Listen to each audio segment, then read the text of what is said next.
It's BBC Radio Stoke's Phil McCann. We can speak now to the Labour leader of Stoke-on-Trent City Council, Cllr Pervez, at the Civic Centre. Good morning. Good morning. You've told us the cost of the building will be around £50 million, but a lot of that money would be borrowed. So what's the total cost, including all the interest that you'll have to pay? That very much depends on how much of that £55 million is actually borrowed.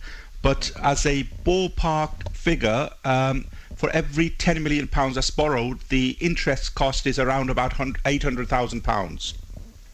So you don't yet know how much you'll have to borrow, even though the buildings are going up? Well, depending on how this is financed, whether it's totally borrowing or whether it's through other mechanisms of actually paying off and at what speed it's paid off, we wouldn't know the total figure unless we have that detail. So how is it being financed at the moment? Because there are people there building it. Who's paying them? It's part of our wider capital investment programme.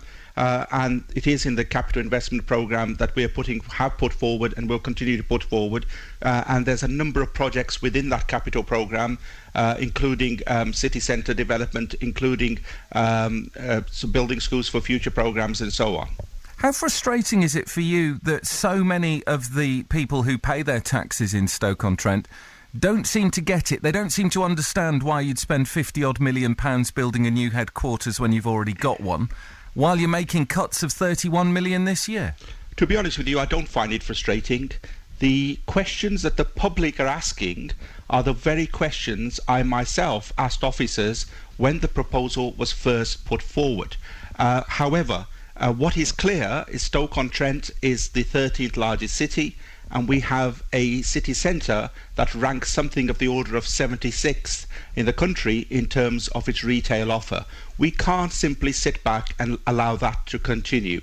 We need to take decisive action, and this Central Business District initiative is part of the wider city centre regeneration. It is about creating the right conditions for jobs and growth, and it is a clear statement that the council has confidence in its city and its city centre, and that we are wide open for business, and we are inviting other businesses now to show their lead in terms of coming to the city centre and investing in the area, which has huge growth potential and will continue to grow as it is at this moment in time. In fact, nationally, we are being recognised as one of the fastest growing areas in the country, which is good news. How good news is it that you can't tell us anyone who's moving in yet, other than the City Council, to the Smithfield site?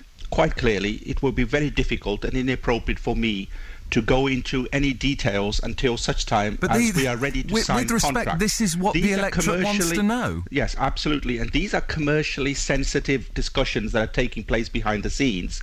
And at the appropriate time, we will be making those announcements. Now, I can understand people wanting to know exactly who's moving in, but unfortunately, that's life. We can't announce anything until we're ready to go out and sign a contract. Can you reassure our listeners this morning then that there won't be vacant spaces in 3 or 4 years' time, that the entire Smithfield site will be filled? I am certain that with the way things are going, we will get businesses coming into the city centre and on the Central Business District site. We are already in advanced discussions with a number of companies who want to set up either within those two buildings that the council is building or adjacent to the Central Business Development Smithfield site. Can you explain as well that one of the issues that has kept cropping up over the last week is, it seems at odds to be spending money you haven't got on a building that some would argue you don't need, while you're making cuts to frontline services? Well, if the only thing that the council did was to simply provide frontline services, then I could see that argument. However, the City Council has also got a vital role in creating the right conditions for jobs and growth.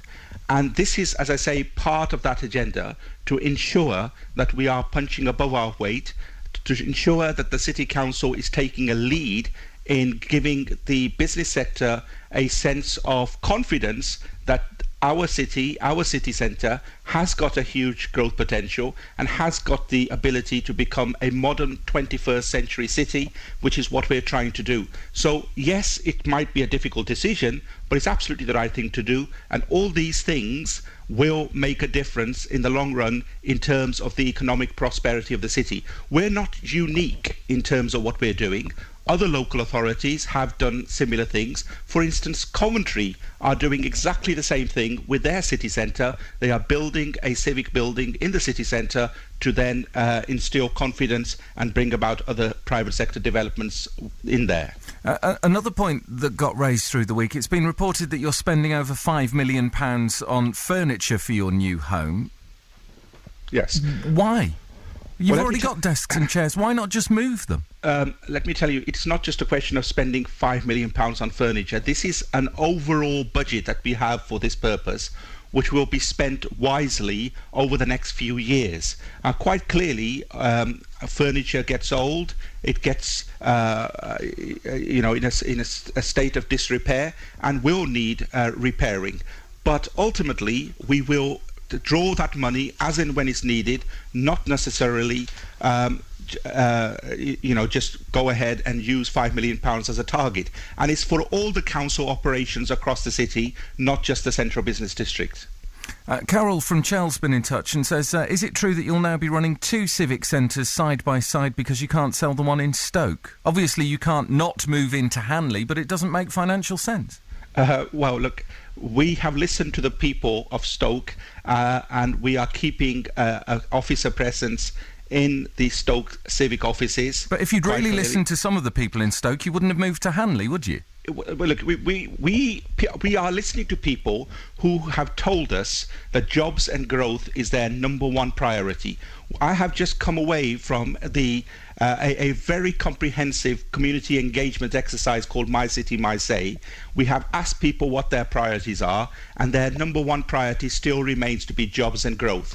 Now, it is our job to ensure that the council does all it can to create the right conditions for jobs and growth, and all these initiatives are contributing towards that overall aspiration. But the jobs and growth will only come as a result of companies joining the City Council at the Smithfield site in the Central Business District, and as yet that's not happened. Well, it will take time. We haven't even finished building those 2 buildings that you've been talking about. So this is only a start of a process. What you are already seeing is a huge amount of activity across the city centre in terms of the Vauxhall dealership locating there, in terms of Premier Inn locating there, Brewers Fair's already there, Into are expanding, and you will continue to see that trajectory of improvement. Don't forget the country has been in a very sustained period of recession, and it's only recently where we are beginning to see signs of growth across the nation. And I'm certain that as a consequence of that positive outcome for the country as a whole, we will also see our fair share of investment.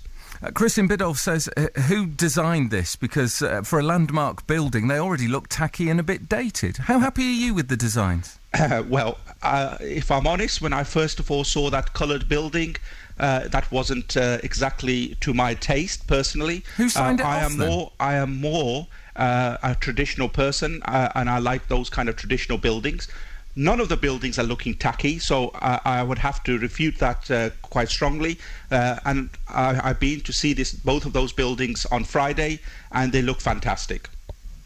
How confident are you, because it seems that lots of this is coming from advice from officers, how confident are you that they've got it right? Well, officers are doing their best, but at the end of the day, they are also at the hands of the market forces. Ultimately, we are looking at the private sector to create the jobs and growth in the city. This local authority doesn't create the jobs in the private sector. All the local authority can do is create the right conditions to give the private sector confidence that Stoke-on-Trent is a mature place, that there is political leadership, that there is vision in place. And as you can see, that over the last 4 years, I have been very aggressive in my approach to ensuring that the private sector get a clear message that Stoke-on-Trent is open for business, and to infuse that confidence which was previously lacking.